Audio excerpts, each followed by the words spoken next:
Hello students, हम लोगों ने लास्ट वीडियो में बेटा बैक्टीरियल सेल का रेस्पिरेशन किया था और इस वक्त हम करेंगे कि रिप्रोडक्शन कैसे होती है मोनेरा में या फिर बैक्टीरिया के अंदर। जो मोनेरा है उसके अंदर आपका हम सबसे पहले रिप्रोडक्शन करते हैं एसेक्सुअल तरीके से कैसे होती है। एसेक्सुअल तरीके से आपका जो मोनेरा है वो आपका रिप्रोड्यूस करता है। सबसे पहला जो मोड है वो है बाइनरी फिजन। बाइनरी का मतलब होता है दो और फिजन का मतलब होता है कट के अलग हो जाना दो पार्ट्स में। ठीक है, उसको हम जैसे nuclear fission and nuclear fusion होता है वैसे ही बाइनरी फिजन। बाइनरी का मतलब दो।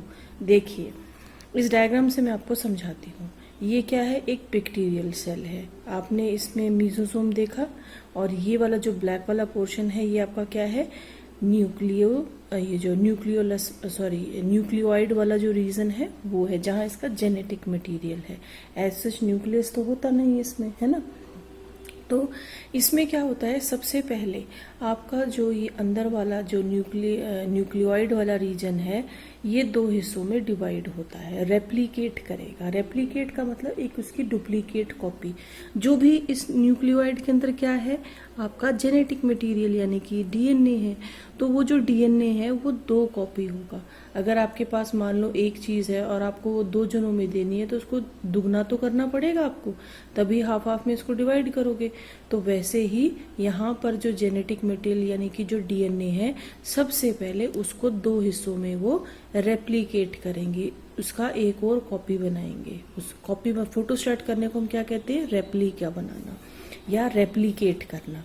ठीक है, तो ये जो जेनेटिक मटेरियल है डीएनए जो है वो सबसे पहले दो हिस्सों में रेप्लिकेट हो गया। ठीक है, इसकी कॉपी बन गई एक और।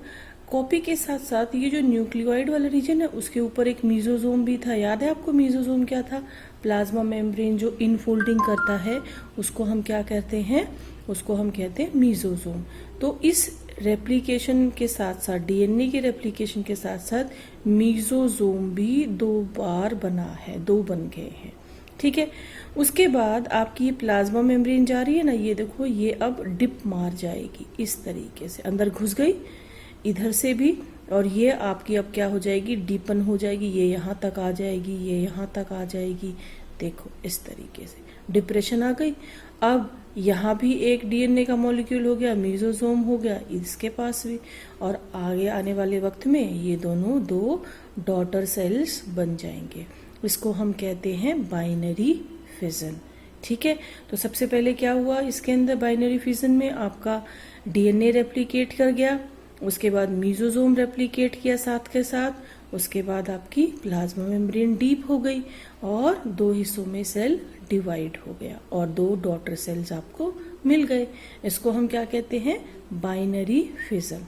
बाइनरी फिजन के अलावा अगर फेवरेबल सिचुएशन है यानी कि टेम्परेचर सब कुछ नॉर्मल है, ह्यूमिडिटी है, सब कुछ टेम्परेचर वगैरह सारा कुछ नॉर्मल है, सब ठीक ठाक है, खाना पीना मौजूद है एनवायरनमेंट में, तो बैक्टीरिया स्पोरुलेशन कर लेता है। यानी कि एक बैक्टीरिया जो है उसमें बहुत सारे स्पोर्स बन जाते हैं और वो स्पोर्स फिर हवा में उड़ जाते हैं और वो स्पोर्स जर्मिनेट करके नया सेल बना देते हैं। तो ये भी क्या होता है, एसेक्सुअल रिप्रोडक्शन की तरीका होता है। जो तीसरा एसेक्सुअल रिप्रोडक्शन का तरीका है वो होता है आपका एनसिस्टमेंट बनाना या एंडोस्पोर बनाना।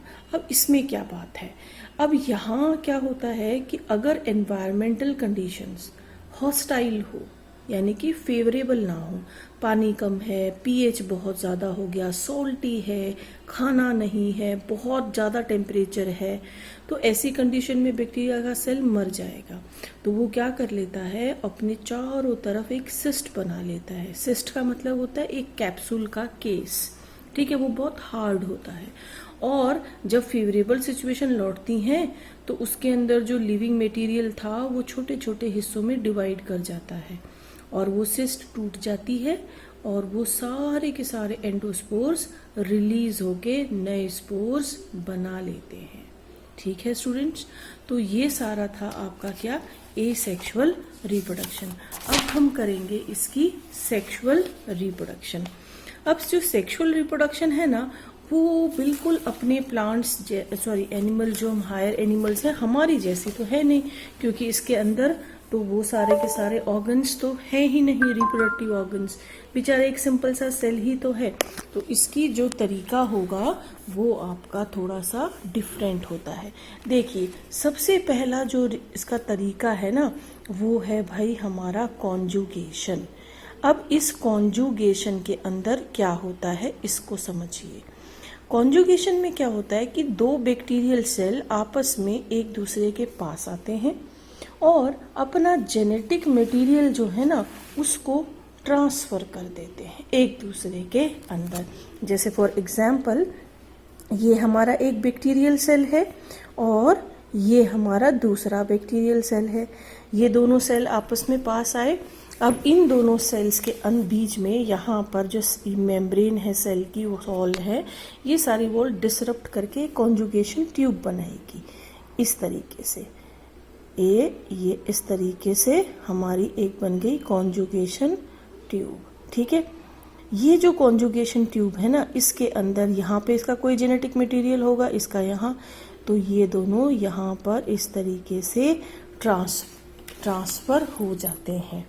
तो ये क्या है, कॉन्जुगेशन ट्यूब। क्या कहते हैं इसको, कॉन्जुगेशन ट्यूब। ठीक है, और कॉन्जुगेशन ट्यूब से ये हमारा जो जेनेटिक मटेरियल होगा वो एक दूसरे के अंदर ट्रांसफर हो जाएगा। हम सेक्सुअल रिप्रोडक्शन की डेफिनेशन क्या देते हैं, हम यही देते हैं कि अगर किसी दो ऑर्गेनिज्म के बीच में आपका जेनेटिक मटेरियल एक्सचेंज हो जाए तो वो सेक्सुअल रिप्रोडक्शन का केस है। तो यहाँ पर भी कॉन्जुगेशन में क्या हुआ, दोनों सेल्स ने अपना जेनेटिक मटेरियल को क्या किया, एक्सचेंज किया। ठीक है स्टूडेंट्स, अब दूसरा जो मेथड है वो है ट्रांसफॉर्मेशन मेथड। ये आप लोगों ने नोट्स मैंने आपको सेंड किए हुए हैं। ठीक है, अब सॉरी, ट्रांसफॉर्मेशन क्या होता है। देखिए, दो साइंटिस्ट थे